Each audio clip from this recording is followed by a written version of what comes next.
Aujourd'hui avec Paolo, je vais vous parler d'une petite astuce que j'appelle l'exercice de l'escalier que j'ai mis en place lorsqu'on commence les déplacements latéraux contre la barrière. Que les déplacements latéraux contre la barrière sont plutôt compris, acquis, et qu'on veut passer petit à petit vers des déplacements latéraux sans barrière avec un cheval qui ne se déporte pas complètement vers l'avant ou vers l'arrière et qui reste bien dans son axe de déplacement latéral. On va voir donc cet exercice de l'escalier qui consiste, il est derrière nous, à venir mettre une barre qui fait presque une barrière au cheval, donc il va lui rappeler le déplacement latéral contre la barrière, et à aller petit à petit vers donc un escalier avec des barres de plus en plus petites qui se termine par une barre qui est virtuelle, que le cheval ne doit pas dépasser. Donc on voit bien qu'entre la dernière barre et le plot, il n'y a rien du tout, mais ça doit rester une trajectoire virtuelle pour moi et pour lui, et tout ça, ça va nous amener vers du déplacement latéral sans la barrière. Donc je vais commencer à diriger, lui dire c'est par là-bas. Initier le mouvement et je commence à marcher. Je lance mon déplacement latéral, donc il a l'habitude de la barrière. Très bien Loulou. Super. Et donc là, il risque d'avancer. Parfait. S'il atteint le plot sans problème, je récompense de suite. Si j'ai un cheval qui avance, ce que je vais faire, là on va le prendre sur les deux derniers niveaux. On va faire l'étape en dessous. Je redirige. Le petit bout du nez toujours dans la direction où on veut aller. Tant que le cheval n'est pas placé dans ce sens-là, il va être très handicapé par le fait que ses hanches elles traînent de l'autre côté. Donc c'est ses épaules où au moins il doit être dans l'axe ou à minima avoir les épaules vers là où on veut l'envoyer.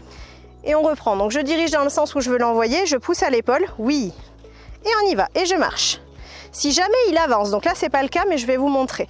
Si il avance, je vais le faire un petit peu fauter, hop, je viens passer mon stick bien devant, je préviens, et je viens le rabattre vers le poitrail. Une fois, deux fois si nécessaire, ça va le faire reculer, et je renvoie mon déplacement latéral par aspiration. Par aspiration, n'importe quoi. Mon déplacement latéral classique. Ok. Pour le déplacement latéral par aspiration, c'est la même chose. Au départ, on le commence avec une barrière et on peut se servir du même dispositif pour amener les mêmes résultats avec un cheval qui va donner son déplacement latéral par aspiration sans la barrière. Donc toujours pareil, je viens tirer un petit peu mes épaules en arrière, récupérer un peu le bout du nez, hop, et dès que j'ai un petit pas vers moi, j'enchaîne. On y va. Je lève mon stick, je viens toucher la fesse si j'ai pas assez de déplacement au niveau des hanches. Et là, on y va et c'est là où ça va être le moment de vérité. Est-ce qu'il avance ou pas? C'est parfait. Il reste bien sur cette trajectoire. Je récompense. Ce qui nous permet, une fois qu'on a travaillé sur cet exercice de l'escalier, de vérifier si on a un cheval qui est capable de donner des déplacements latéraux sans la barrière. Donc hop, je vais diriger mes épaules là où je veux aller. Sinon, ça va être difficile pour lui. Et on y va. Je pousse, j'initie le mouvement et c'est parti. Hop, un petit peu plus les fesses. Ok, très bien. Et on repart dans l'autre sens. Oui, un peu plus de fesses. Super Loulou. Hop là. Donc là, il y a un petit mouvement en avant.